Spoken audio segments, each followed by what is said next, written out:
एक खेल है जिसमें पीवी सिंधु 2 पदक जीत चुकी हैं, एक सिल्वर और एक ब्राउंस। इसी तरीके से एक अन्य भारतीय खिलाड़ी साइना नेहवाल, वो भी 2012 के ओलंपिक में कांस्य पदक जीत चुकी हैं। जी हां, हम बात कर रहे हैं बैडमिंटन की।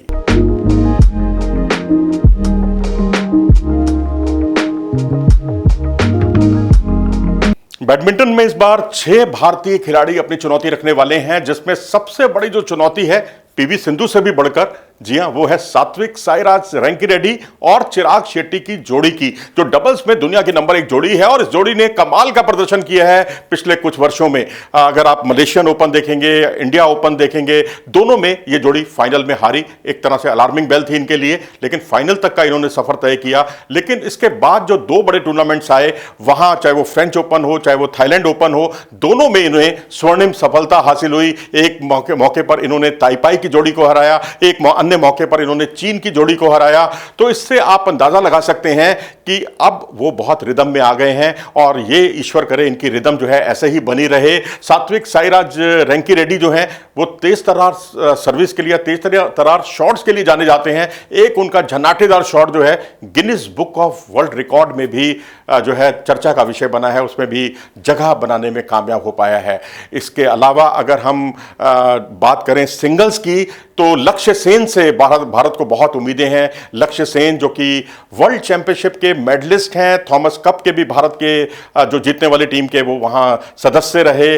और एक्सेल्सन जो कि दुनिया के नंबर 1 खिलाड़ी रहे, उनको इन्होंने चुनौती दी, उनसे हारे भी, उनको हराया भी। इससे आप अंदाजा लगा सकते हैं अगर इनका दिन है तो इस वक्त ये ना तो वर्ल्ड चैंपियन की सुनते हैं, ना ओलंपिक चैंपियन की सुनते हैं, उसे ये धराशायी करने में जो है माहिर माने जाते हैं। और अगर आप विक्टर एक्सेल्सन के रिकॉर्ड्स के साथ अगर आप इनकी बात करें, तो इन्होंने कई मौकों पर उन्हें पराजित किया है। कॉमनवेल्थ गेम्स में स्वर्णिम सफलता इनके नाम रही है। तो उम्मीद कीजिए कि इस बार इनका जादू जरूर चलेगा। एच.एस. प्रणय की बात करते हैं। एच.एस. प्रणय जो है वो भी भारत के एक अन्य मेधावी बैडमिंटन खिलाड़ी हैं, और ये खिलाड़ी जो है 2023 में भी इनका बहुत ही आला दर्जे का प्रदर्शन रहा।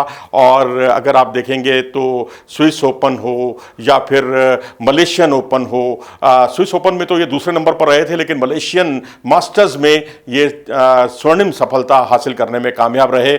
और इनसे काफ़ी उम्मीदें रहेंगी इस बार भी। बस अगर इनका मूड और बिल्कुल जिसे कहते हैं खेल जो है इनके अनुकूल चले, स्थितियां इनके अनुकूल चले, तो फिर ये सब कुछ अनुकूल बना लेते हैं। लेकिन वहीं पीवी सिंधु की बात करें तो ये खिलाड़ी जो है इस बार काफ़ी चोटिल भी रही, और कोचेस बार बार बदलने का इन्हें नुकसान भी हुआ। और अब देखना होगा कि क्या ये पदक जीतने वाली पदकों की हैट्रिक पूरी करती हैं या नहीं, क्योंकि एक मौके पर रियो में इन्होंने सिल्वर मेडल हासिल किया, और वहीं उससे अगले आयोजन में इन्होंने ब्राउन्ज मेडल हासिल किया टोक्यो में। पेरिस में इनका रिजल्ट क्या रहता है उस पर नजरें बनी हुई हैं, क्योंकि इन्होंने जितने खिताब जीते हैं वो पहले जीते हैं, यानी जब वो वापसी इन्होंने की है, वापसी के बाद इन्हें खिताबी सफलता का इंतजार है। मलेशियन ओपन में ये दूसरे स्थान पर ही इन्हें संतोष करना पड़ा था। और वहीं तनिषा क्रास्टो एक अन्य भारतीय एथलीट हैं, भारतीय खिलाड़ी हैं, जिनके जो जोड़ीदार हैं वो हैं अश्विनी पोनप्पा। इन्होंने 3 टाइटल जीते हैं, लेकिन तीनों टाइटल जो है सुपर 500 से नीचे हैं, सुपर 300 या सुपर 200 के टाइटल हैं। तो वहां पर जीत उतनी ज़्यादा खिताब के हिसाब से मायने नहीं रखती। तो आप उम्मीद कीजिए कि इनके लिए कम से कम वहाँ का जो पेरिस का तजुर्बा है वो इनके लिए बहुत काम आने वाला है। लेकिन पीवी सिंधु कब लय में आ जाए, पुराने जोशो खरोश के साथ वो उतरें, पूरी तरह से फिट रहें, तो मैं समझता हूँ ये हैट्रिक जो है पदकों की करने में पूरी तरह से कामयाब हो सकती हैं। लेकिन भारत की जो पहली उम्मीद है, पहली और एकमात्र उम्मीद, जो सबसे बड़ी उम्मीद है, एकमात्र तो मैं नहीं कहूँगा, लेकिन हाँ बड़ी उम्मीद जो है वो है सात्विक साईराज रैंकीरेड्डी और चिराग शेट्टी की जोड़ी। ये भारत की बल्ले बल्ले कर सकती है। कोई आश्चर्य नहीं कि जब ये उतरे तो भारत के लिए स्वर्ण पदक हासिल करें।